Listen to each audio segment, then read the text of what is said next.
আমার এক কাহিনী মনে উঠছে। আমি এক পাইলটকে চিনি, তো আমি কথায় কথায় ওকে জিজ্ঞেস করছিলাম যে তুমি পাইলট, এত বড় শিক্ষিত, তুমি ডাবল টেকার চালাও, বড় বড় ফ্লাইট চালাও, দূর দূর যাও, তুমি এরকম হলে কি করে? আমাকে বলতেছে মৌলানা मैंने अल्लाह को करीब से देख के हुआ, আমি আল্লাহকে কাছের থেকে দেখা তারপরে এরকম হয়েছে। আমি বললাম যে তুমি আল্লাহকে কাছের থেকে দেখলাম? মানে আমি ফ্লাই করে যেতেছিলাম হেথ্রো এয়ারপোর্টে লন্ডনে। যখন আমি ইংল্যান্ডের সীমানায় ঢুকে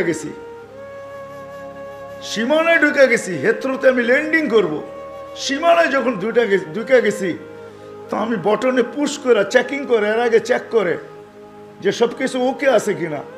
তো আমি বটন চেক করতে যেয়ে দেখি আমার চাক্কা নামবে না, কিন্তু আমার কাছে ফুয়েলও নেই যে আমি ফেরত যাব, কারণ আমি 9 ঘন্টা ফ্লাই করে আসছি, 18 ঘন্টার ফুয়েল আমার কাছে নাই। আমাকে হয়তো ক্রাশ করাইতে হবে, নাইলে নামতে হবে যে কোনো ভাবে। বলে আমি হেথ্রো টাওয়ারের সাথে যোগাযোগ করছি যে আমার এই অবস্থা, কি করবে করো, আমার কাছে ফুয়েল নাই, আমাকে হয়তো ক্রাশ হইতে হবে, নাহলে কোনো ব্যবস্থা হইতে হবে যে আমি ল্যান্ড করতে পারি। হেথ্রো এয়ারপোর্টের ভিতরে কিয়ামত হয়ে গেছে, কিয়ামত, যে এই জাহাজকে ল্যান্ড করাবে তো করাবে কি করে। তারপরেও একটা সিস্টেম থাকে, ঠিক না? কিন্তু বলে ওই সময় যখন আমি ল্যান্ড করতেছি প্রসেসিং এর মাধ্যমে, তখন আমার হঠাৎ মনে উঠছে আমি না মুসলমান। তখন আমার মনে উঠছে আমার আল্লাহ না সব পারে। বলে আমি চিৎকার দিছি ককপিটের ভিতরে, আমার আল্লাহ সব পারে বলে বটনে চাপ দিছি, গড়গড়ে আমার চাক্কা নেমে গেছে। আমি স্বাভাবিকভাবে ল্যান্ডিং করছি, এর আগের কিয়ামতের চেয়ে বড় কিয়ামত হয়ে গেছে। পুরা এয়ারপোর্ট ছুটে আসছে, তুমি আমাদেরকে এই ধোকা দিলে তো দিলে কেন? তোমার জন্য হেথ্রো এয়ারপোর্টের মতো হাজারো ফ্লাইটকে আমরা বাতিল করছি, ডাইনে বামে পাঠায়া দিছি যে অঘটন থেকে বাঁচার জন্য। তুমি তো স্বাভাবিকভাবে ল্যান্ডিং করলে। তাই আমি বললাম যে চেক করো, তারপরে কথা বলো।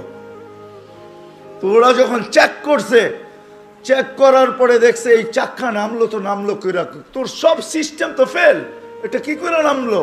বলে আমি দ্বিতীয়বার দরজার ভিতরে দাঁড়ায় চিৎকার দিছি আমার রব সব পারে। তখন আমি এয়ারলাইন্সের মালিককে, এয়ারলাইন্স চালাদেরকে চাবি বুঝাইয়া দিছি, লও তোমাদের চাবি, 4 মাস পরে চাবি আমি হাতে নিব, যদি দেও, এর আগে নিব না।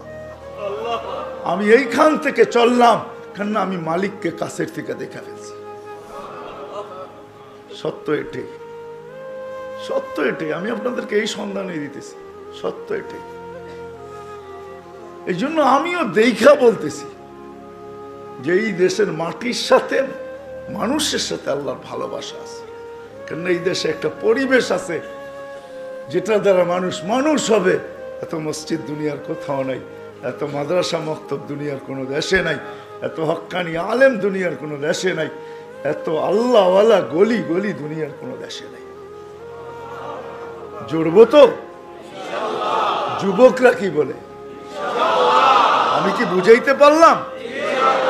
হ্যাঁ, মানুষ বানায় নিয়ে যাও ইনশাআল্লাহ। মনের স্বাদ আল্লাহ জান্নাতে মিটাবে। আমাদের মালিক শুধু মনের স্বাদ মিটাবে না, বরং আমরা যতটুকু স্বাদ রাখবো এর চেয়েও 10 গুণ বেশি স্বাদ আল্লাহ আমাদের মিটায় দেবে। আমাদের মালিক বড় মালিক, আমাদের আল্লাহ বড় আল্লাহ। হ্যাঁ, আমাদের মালিক বহুত বড়, যেটার বর্ণনা দিয়া শেষ করা যাবে না। কত বড় আমাদের মালিক, সব রাখা আছে। যুবক, একটু সহ্য করো। হ্যাঁ, দুর্গন্ধময় জায়গা দিয়া যাইতে কারো কাছে রুমাল না থাকলে যেরকম নাক চাইপা ধরে আর দ্রুত পার হয়, ঠিক এই ছোট জীবনটাকে এইভাবে পার করো। 4 জিনিসের সাথে সংযুক্ত করা, ইনশাআল্লাহ তুমি ওই যুবক হইয়া ফিরবে। আমি আজকেও এক জায়গায় বলতেছিলাম যে ওই আমার মনে হয় আমি বলি, যদি ওলামা আমার উপরে আঙ্গুল না উঠায়, তুমি ওই যুবক হয়ে ফিরবে, আল্লাহ আল্লাহর রহমতের আঁচলের নিচে তোমাকে রাখবে। যেরকম মা সন্তানকে আঁচলের নিচে রাখে, আল্লাহ তার রহমতের আঁচলের নিচে তোমাকে রাখবে। ওই যুবক হয়ে ফিরবে। করবো তো পাক্কা? সবাই কি করব? মসজিদে সময় দিব, দিনী মাদারেসের সাথে নিজের সম্পর্ক জড়ব, হক্কানি আলেমদের সাথে সম্পর্ক জড়ব, হক্কানি আল্লাহওয়ালাদের সাথে নিজেদের সম্পর্ক কি জড়ব, নিজেদেরকে বাঁধবো, 4 জায়গার সাথে বাইদা রাখবো। যত বেশি দিতে পারি তত উপকৃত হব, তত তাড়াতাড়ি হবে। কিছু মেশিন আছে, কিছু সিস্টেম আছে, হ্যাঁ কিছু সিস্টেম আছে তাড়াতাড়ি হয়, কিছু সিস্টেম আছে স্লোলি হয়, ঠিক না? আস্তে আস্তে হয়, সময় লাগে। আবার কিছু আছে কি খুব দ্রুত হয়। ইনশাল্লাহ যত বেশি সময় দিব তত বেশি আল্লাহ আমাকে মানুষের মতো, মানুষ তত দ্রুত গতিতে বানাবে। 4 ক্ষেত্রের সাথে নিজেকে নিজে চলি।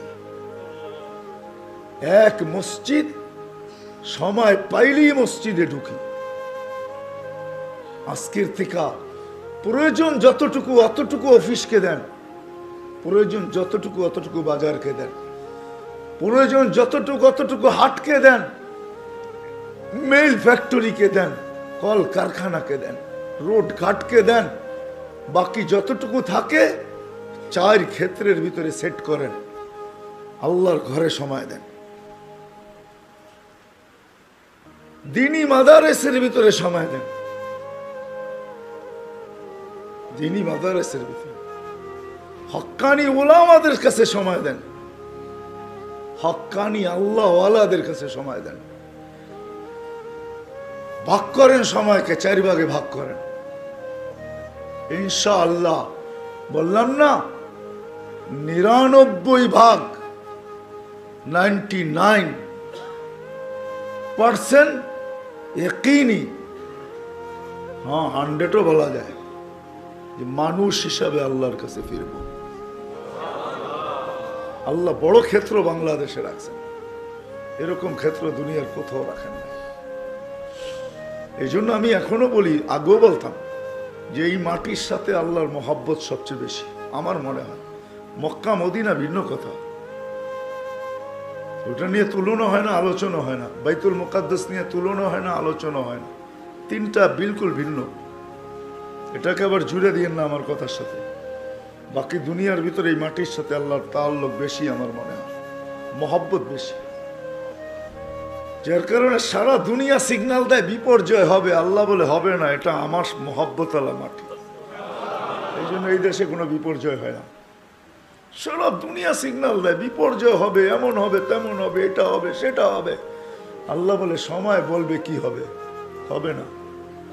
হয় নাই 2 বছর করুণায় কিচ্ছু হয় নাই, কোনো বিপর্যয় হয় নাই, হয়েছে নাকি? হ্যাঁ, এতটুক ছোট একটা দেশ, অসচেতন প্রত্যেকটা মানুষ। এখানে তো কিয়ামত হওয়ার কথা ছিল, ঠিক না? হ্যাঁ, কোভিড-19, ডেল্টা ভ্যারিয়েন্ট, ওমিক্রন, কোনো বিপর্যয় হয়নি। ভূমিকম্প আসে, আমার মনে হয় কাঁপায়া যায় না, ধাক্কা খায়া ফিরা যায়। ওটার ধাক্কাই আমাদের একটু অনুভব হয়। আমি মনে করি, আপনারা কি মনে করেন জানি না, আমি ভাবি, এটা নিয়ে খুব ভাবি, সারাদিন ভাবি যে বাংলাদেশে 8.7 ভূমিকম্প, কোনো বিপর্যয় নাই। দুনিয়া বলতে পারবে না 8.7 ভূমিকম্প আসছে, বিপর্যয় হয় নাই। বলুক দেখি আমেরিকাওয়ালারা, বলুক দেখি কানাডাওয়ালারা, বলুক দেখি ইউরোপ, বলুক দেখি জাপান, উন্নত থেকে উন্নত দেশ বলুক। আমাকে যুক্তি দিয়া বুঝা। ওই থেকে আমি ভাইবা নিছি না, এখানে ভূমিকম্প আসে না, এখানে ধাক্কা লেখা রিপিট যায়। ওই যে ধাক্কা লাগছে ওইটা আমাদের অনুভব হয়, বিপর্যয় হয় না। এই মাটির সাথে আল্লাহর মহব্বত, এই মাটির মানুষের সাথে আল্লাহর মহব্বত, বড় মহব্বত। আপনারা কাছের থেকে দেখেন কি দেখেন না জানি না,